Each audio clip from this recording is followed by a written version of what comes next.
नमस्कार, मैं doctor Amit Bhushan Sharma, director united cardiology, Paras hospital Gurgaon. मैं ये बताना चाहता हूँ कि जो हार्ट की दो तरीके की प्रॉब्लम होती हैं, एक जो ब्लॉकेज वाली प्रॉब्लम जिसके बारे में सब लोग जानते हैं, दूसरी है इलेक्ट्रिकल कंडक्शन सिस्टम वाली प्रॉब्लम जिसके बारे में लोगों को नहीं पता है ज़्यादा। जब अगर कोई इंसान बेहोश होकर एकदम गिर जाता है या रात को सोते सोते कार्डियक अरेस्ट हो जाता है तो उसमें उसकी हार्ट की गति बहुत मायने रखती है। पुराने ज़माने में हम लोग पेसमेकर यूज़ करते थे इस साइज़ का, जो एक बड़े माचिस की डिब्बी जितना होता था।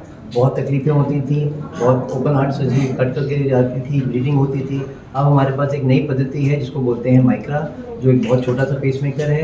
ये पहले सिंगल चेंबर होता था 2016 तक, अब ये डुअल चेंबर है 2022 में। और पारस हॉस्पिटल हम इंडिया के largest number of single centre operator हैं जो ये largest number of Micra use कर रहे हैं, दोनों सिंगल चेंबर और डुअल चेंबर पेसमेकर्स। और पारस हॉस्पिटल एक ट्रेनिंग सेंटर बना है ना सिर्फ भारत के कार्डियोलॉजिस्ट के लिए, बल्कि cardiologist from outside India, middle east के, साउथ एशिया के, जो हमारे पास ट्रेनिंग करने आते हैं इस पद्धति के लिए। हमने कैसे 2 जानें बचाई एक दिन में नई टेक्नोलॉजी के द्वारा, वो इसके बारे में हम बता रहे हैं। हाँ सर, कब तक इसकी बैटरी जो है चलती है, क्या खर्च इसका आ जाता है, और जो CGHS के जो पेशेंट है या फिर जो मेडिकल इंश्योरेंस ले रखे, क्या वो इस चीज़ को इस्तेमाल कर सकते हैं, लगवा सकते हैं अपने इंश्योरेंस के अंदर? या अच्छी बात बताई, कुछ क्वेश्चन पूछा आपने। जैसे जैसे हम लोग ये पद्धति इस्तेमाल कर रहे हैं, इसकी कॉस्टिंग जो है कम होती जा रही है।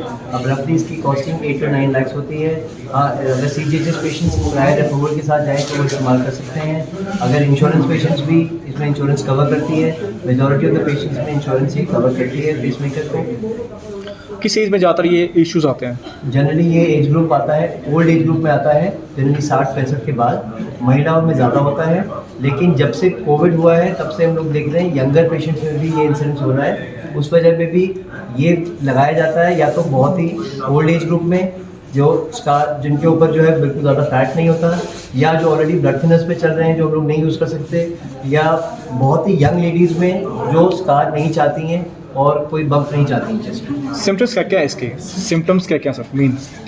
इसके सिम्टम्स सबसे पहले होते हैं, जो एक होता है जब अगर ब्लॉकेज होगी तो छाती में दर्द होगा। इसमें छाती में दर्द नहीं होता है, इसमें चक्कर आके एकदम बेहोश होकर गिर जाते हैं।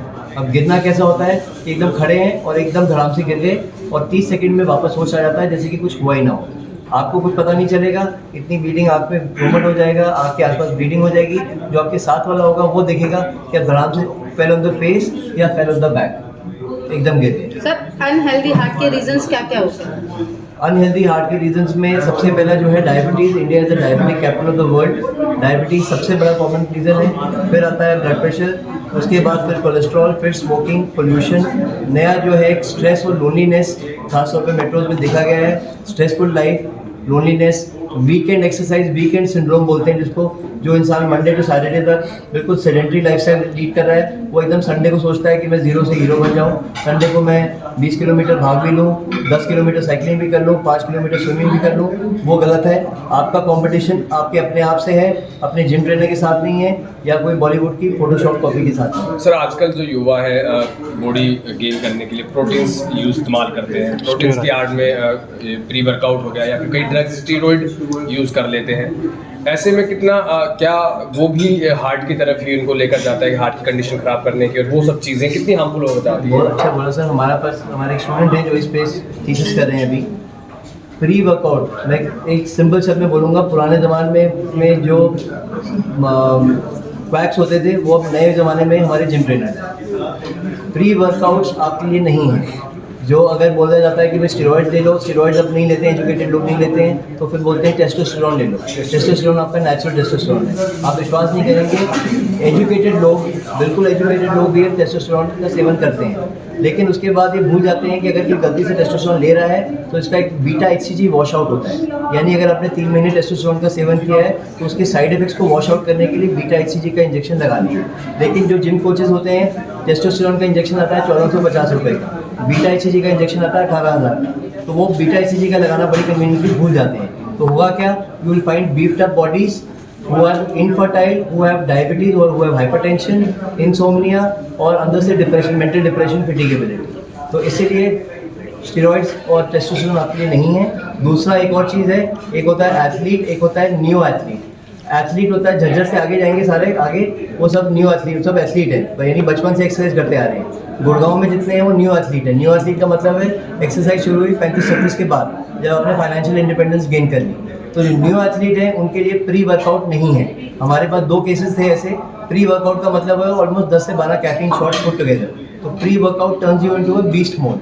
वो आपको बिल्कुल बीपी भी बढ़ा देगा, हार्ट रेट भी बढ़ा देगा, आपका स्टैमिना एक्सरसाइज बढ़ा देगा उस टाइम पे। लेकिन अगर आप मान लीजिए एक रियल लाइफ सिनेरियो, 2 हफ्ता पहले 21 साल का लड़का प्री वर्कआउट लिया, फ्रेंड्स ने बोला कि भाई प्री वर्कआउट के बाद चलो बाद में चलते हैं, अल्कोहल लिया, he came with white frothing saliva, बिल्कुल बेहोश होकर आया हमारे पास, तो मैसिव हार्ट अटैक। तो और उसके बाद फिर इमरजेंसी में हमने उसकी एंजियोप्लास्टी करी। तो प्री वर्कआउट का सेवन स्पेशली न्यू एथलीट्स के लिए नहीं है। प्री वर्कआउट आपने नहीं लेने हैं बिकॉज आपका हार्ट रेट बीपी एकदम बढ़ा देंगे। उसी तरह फिर जिम में जाते हैं, लोग बोलते हैं एसी ऑफ कर दो, मुझे पसीना आने दो, और उससे क्या होगा, ऑक्सीजन ऑलरेडी आपकी कम हो जाएगी और it is a fertile milieu for a cardiac arrest, heart का अटैक होने का बिल्कुल अच्छा वेन्यू है। जिम में जाएंगे तो आपको जिम के ट्रेनर के साथ नहीं कम्पीट करना, आपको अपने साथ कम्पीट करना।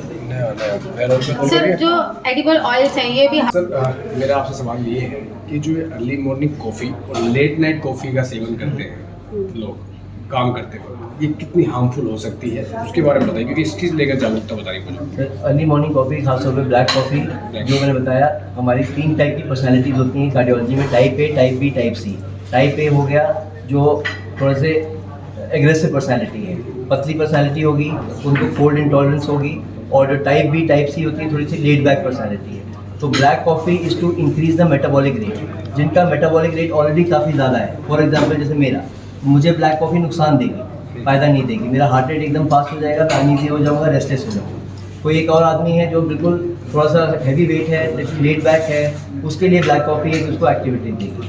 तो उसमें empty stomach tea coffee has to be avoided because suddenly आपकी हार्ट रेट फास्ट हो जाती है। वो किसी भी सेवन में, अगर थोड़ी ओबेसिटी है तो ब्लैक कॉफ़ी आप यूज़ कर सकते हैं, बट लीनर पेशेंट्स में और जिनका ऑलरेडी ब्लड प्रेशर हाई है या पल्स रेट हाई है, वो ब्लैक कॉफ़ी उनके लिए नहीं है। सोते समय 11 बजे के बाद, जब सोने से पहले कुछ लोग कॉफ़ी का इस्तेमाल करते हैं काम करते समय, और उसके बाद फिर सोने के बाद, क्या ये भी हार्ट स्ट्रोक वगैरह दे सकती है अचानक से? किस कैटेगरी को दे सकती है कॉफ़ी? बॉडी का मैक्सिमम रिपेयर पीरियड होता है रात को 10 बजे से लेके सुबह 4 बजे तक। तो इस टाइम पे अगर आप सो रहे होते हैं तो आपकी रिपेयर बॉडी की हो रही होती है। अगर ये नहीं होगी तो फ्री रेडिकल्स रिलीज होंगे, उससे आपको ब्रेन स्ट्रोक, हार्ट स्ट्रोक और कैंसर का होने की संभावना है। कॉफ़ी लेंगे तो आपके एकदम हार्ट रेट बढ़ेगा, ब्लड प्रेशर बढ़ेगा, जागरूकता बढ़ेगी, नींद नहीं आएगी। तो इसीलिए रात को कॉफ़ी लेना जो है अपनी नींद को ख़राब करना है, अपनी हेल्थ को